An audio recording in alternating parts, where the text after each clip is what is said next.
Good morning sir. Good morning. Sir हमारा question ये है कि प्रॉपर्टी में कई बार फ्रॉड हो जाते हैं, मतलब प्रॉपर्टी डीलर्स कई बार, तो ये चीज़ें कस्टमर को कैसे आइडेंटिफाई करनी चाहिए कि किस पे ट्रस्ट किया जाए और किस पे नहीं। ओके, यानी आपका कहने का मतलब है जो मार्केट में प्रॉपर्टी डीलर हैं उस पे कैसे ट्रस्ट करें। जी ओके, देखिए ऐसा होता है कि प्रॉपर्टी डीलर हर तरीके से प्रॉपर्टी डीलर होते हैं। जैसे कि कोई पार्ट टाइम कर रहा है, किसी का कोई बिजनेस है या कहीं वो जैसे उसको ठीक लगा के कोई कस्टमर आ गया तो ठीक है, नहीं आया तो ठीक है। तो मैं नहीं समझता कि उन बंदों पे थोड़ा सा यकीन करना चाहिए जो इसमें जैसे 18 घंटे घंटे में से कम 10 घंटे काम कर रहा हो और या फिर 8 घंटे कम से कम काम कर रहा हो उसको, तो उस पर ज़्यादा ट्रस्ट करना चाहिए क्योंकि उसको डॉक्यूमेंट्स वर्क, पेपर वर्क सब जो है उसको पता रहता है ये सब चीज़ें। और जो बंदा पूरा टाइम दे रहा है उसमें उसमें उसकी प्रैक्टिस भी अच्छी है।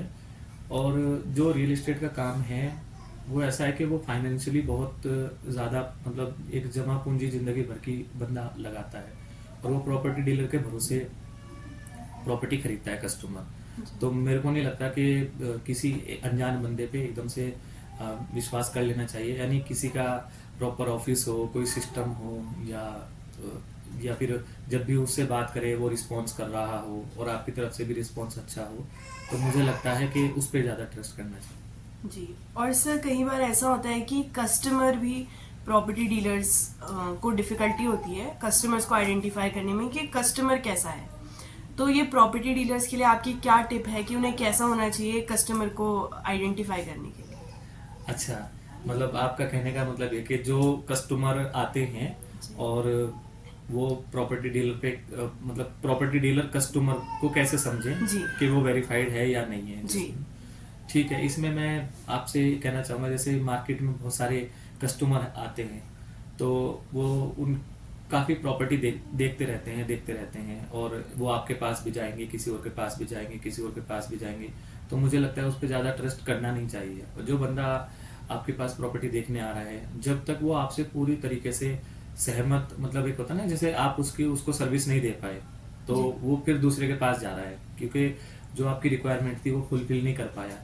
तो ऐसे में कस्टमर अगर हर जगह कि मेरे को ये पता है, मेरे को वो पता है ना, बहुत ज़्यादा, तो उस पर मेरे को नहीं लगता कि उस पर ज़्यादा जल्दी से विश्वास करना चाहिए क्योंकि कस्टमर जो प्रॉपर्टी ले रहा है वो थोड़ा सा टाइम देना चाहिए एक दूसरे को, थोड़ा सा प्रॉपर्टी डीलर को भी और कस्टमर को भी। यानी प्रॉपर्टी डीलर भी टाइम दे और कस्टमर भी टाइम दे तो दोनों की बात बन जाती है। जी सर। जी।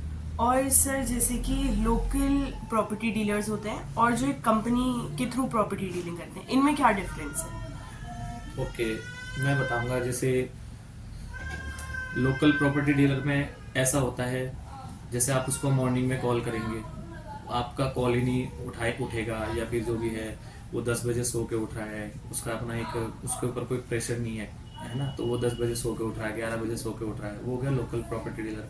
वो जब मर्जी है उसके पास टाइम होगा तो आपको कॉल करेगा। और अगर उसके पास वो किसी भी चीज़ में बिजी है, चाहे वो पर्सनल मूवीज देख रहा है, तो वो क्या होगा कि लोकल प्रॉपर्टी डीलर की पहचान होगी, वो जब उसको टाइम होगा तब कॉल करेगा और आपका कॉल टाइम से अटेंड नहीं करेगा। हो सकता है आप उससे कुछ नई जानकारी लेना चाह रहे हो प्रॉपर्टी के बारे में, कुछ भी ऐसे, और वो प्रॉपर अपने काम पे ध्यान नहीं देगा। तो ये हो गया लोकल प्रॉपर्टी डीलर। यानी आप उससे सेटिस्फाई नहीं होगे, 2-3 कॉल पे आप समझ जाएंगे कि यार ये बंदा सही नहीं है। और कंपनी का या किसी का प्रॉपर सिस्टमेटिक काम अगर बोलेंगे तो उसकी अपनी टीम होगी। अगर मान लीजिए वो बंदा खुद से फ़ोन नहीं उठाएगा तो उसकी टीम में से कोई भी अटेंड करेगा, वो उस बंदे तक मैसेज पहुंचा देगा अगर वो बंदा बिजी है।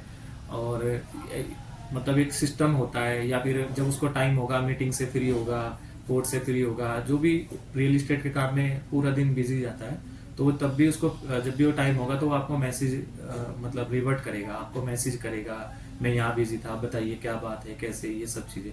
तो कंपनी में और लोकल में कई सारे फर्क हैं, मैंने कुछ बताए हैं, बाकी कुछ आप लोग समझदार हो, आप लोग खुद से समझ सकते हो, है ना।